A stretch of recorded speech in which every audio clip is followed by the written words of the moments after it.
atau hal yang menjadi dan kematian itu adalah keserakahan. Tapi tidak semua orang mati karena serakah. Ada juga yang lagi tidur kalau memang sudah waktu. Bahkan ada juga yang lagi aktivitas seperti biasa. Nah, ibadah sekalian, urusan rezeki. Kalau kita menyebut dengan bahasa kita urusan ekonomi, itu pun tidak lepas dari takdir Allah. Antara diluaskan atau disebutkan. Makanya di Quran ada bahasa fa'amal insanu idza mabtalahu. Adapun manusia apabila diuji oleh Allah, kemudian diluaskan rezeki, fa'akramahu wa na'amahu, diluaskan, diberikan kenikmatan. Kebalikannya adalah faqadara alaihi rizqahu, dialah, dipersempit rezeki. Itu sama atas kehendak Allah. Tetapi Allah memberi jaminan secara umum bahwa Allah menjaga rezeki untuk setiap makhluk. Wa ma min dabbatin fil ardi, tidak ada satupun makhluk yang menempel di muka bumi. Suka diartikan binatang melata, tapi maksudnya adalah semua makhluk yang berjalan atau nempel di muka bumi. Entah itu manusia, hewan pun entah itu yang berjalan dengan perutnya seperti ular, atau dengan kedua kaki, atau dengan empat kaki, atau yang terbang. Illa Allah rizquha, kecuali rizkinya menjadi tabungan Allah Subhanahu wa ta'ala. Maka bertawakal kepada Allah hukumnya wajib. Tetapi karena demikian tetap kita memang dituntut berikhtiar. Maka bekerja seperti yang Bapak-bapak lakukan, apapun pekerjaannya yang penting halal, itu adalah wasilah,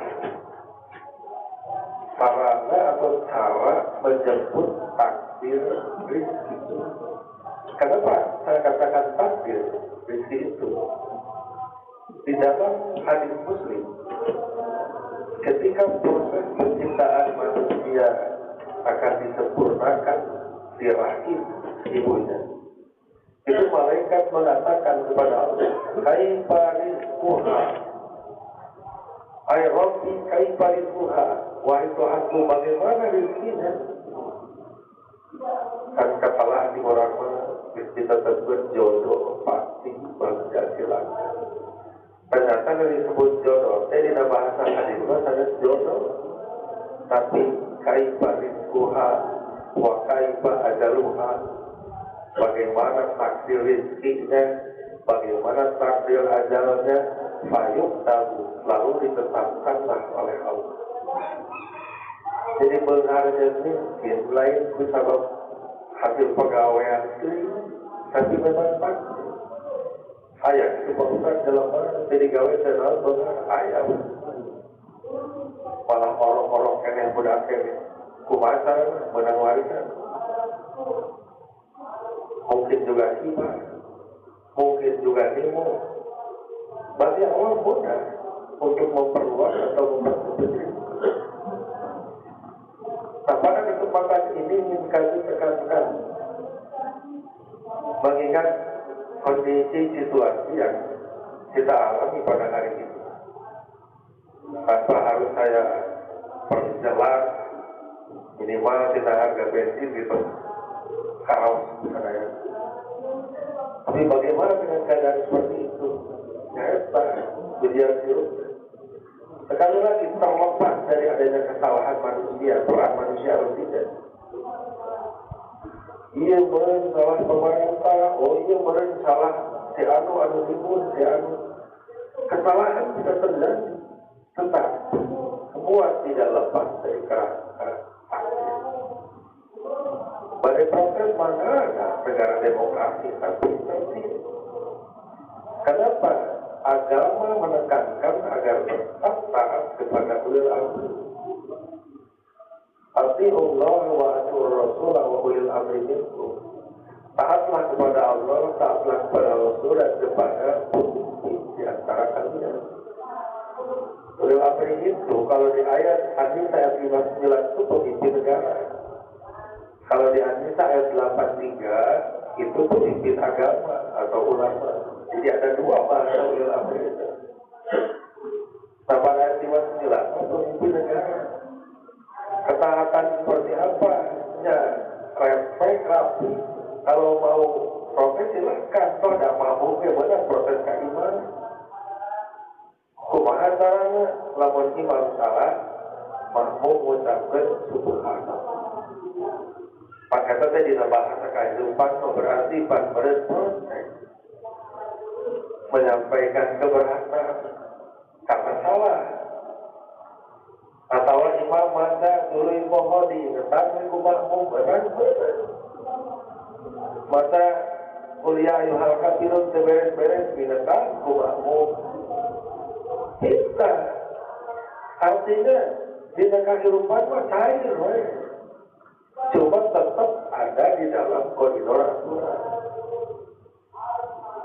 Pulang tiba-tiba ayah ajakan turunkan pemerintah lah itulah mengulangi reformasi jilid 2 tahu lah. Kegening jilid hiji ke Cangkarasa aja nama. Jilid 2 jangan-jangan disiapkan oleh pihak-pihak yang ingin bangsa ini hancur. Apalagi Pak Prabowo dahulu pernah menyampaikan ada buku judulnya Konspirasi yang menyebutkan Indonesia bubar sebelum 2030. Saya kena karena di YouTube mereka mana. Bagaimana caranya? Saya pernah baca bukunya.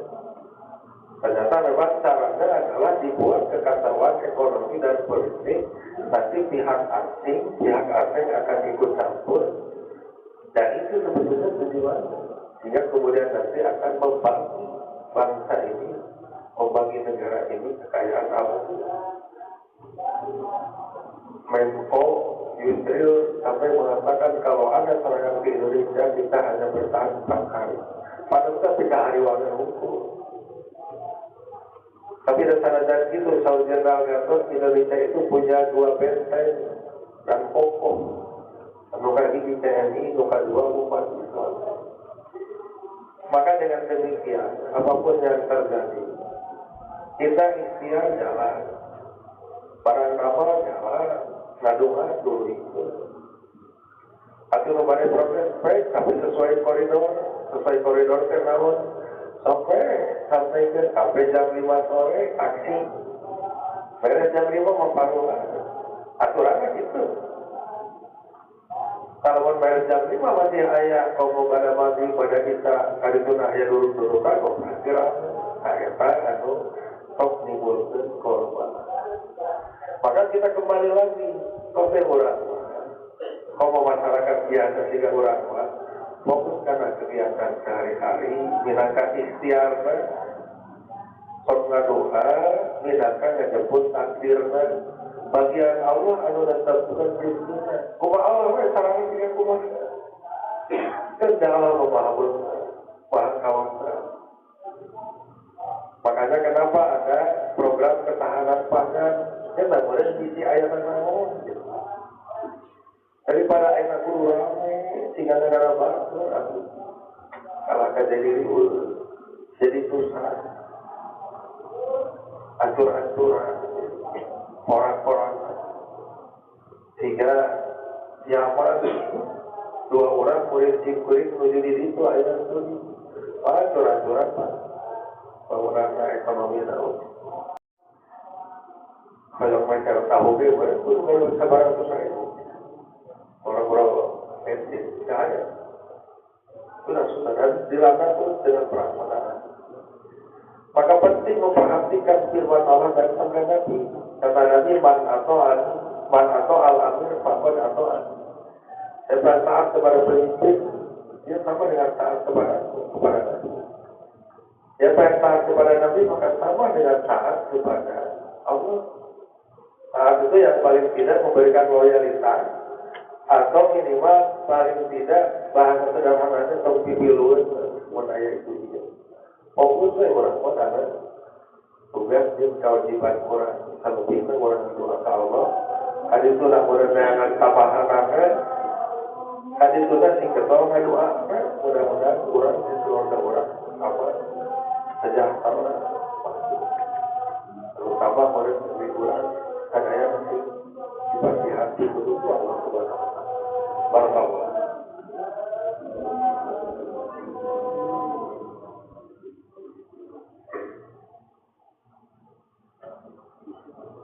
Alhamdulillah rabbil alamin. Asyhadu an la ilaha illallah wahdahu la syarika lah wa asyhadu anna Muhammadan abduhu wa rasuluhu la nabiyya ba'dah. Amma ba'd. Hadirin ikhwati iman yang dirahmati Allah Subhanahu wa taala, pada khutbah kedua ini akan kami sampaikan inti dari pembahasan di khutbah pertama, yaitu bertawakal kepada Allah dalam segala hal, apalagi urusan rezeki itu wajib. Berikhtiar dengan segenap kemampuan kita melakukan aktivitas kerja dan apapun yang bisa kita hasilkan itu juga wajib. Kemudian bersabar dengan situasi yang ada, itu juga hukumnya wajib. Dan adapun kalau mau ada hal-hal yang ingin disampaikan untuk mengingatkan, itu hak, bukan kewajiban. Hak mau diambil mau tidak terserah, tapi kalau mau diambil, jalankan sesuai koridor dan aturan yang berlaku agar tetap aman, tidak terjadi hal-hal yang tidak diharapkan. Mudah-mudahan Allah senantiasa memberikan hati kita hidayah agar tenang dalam keadaan apapun. Allah memberi kemudahan dalam segala urusan kita. Mudah-mudahan Allah memberikan keluasan rezeki bagi kita dan memberikan solusi bagi bangsa kita agar masyarakatnya damai, sejahtera, maju dan berjaya. Sekian yang bisa kami sampaikan. Mohon maaf atas segala kesalahan dan kekurangan.